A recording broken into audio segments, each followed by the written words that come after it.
des activités à impact important, aussi bien pour Sénélec que les bénéficiaires, que ce soit les entreprises, que ce soit les individuels, les consommateurs ménagères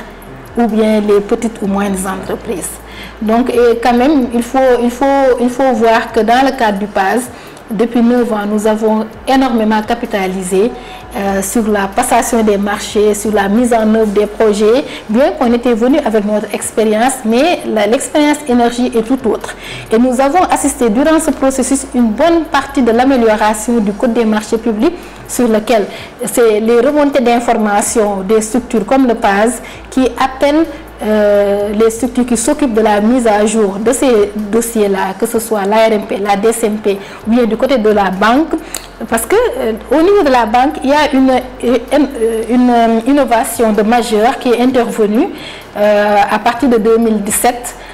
par le nouveau cadre de passation des marchés. Avant,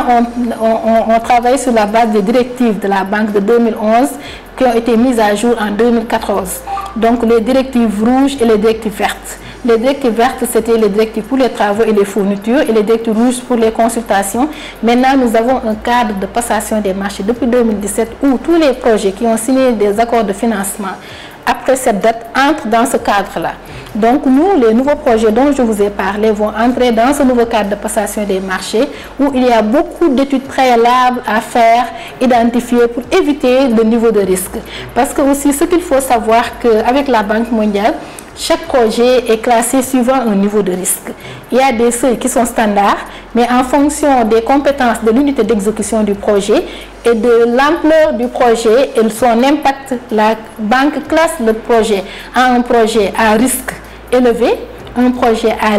risque moyen ou un projet à risque moindre, ou bien un projet pas de risque. Par exemple, un projet comme le PAS au Sénégal, on peut le classer à risque moyen, et par exemple dans un autre pays comme la Gambie par exemple, où le niveau de l'équipe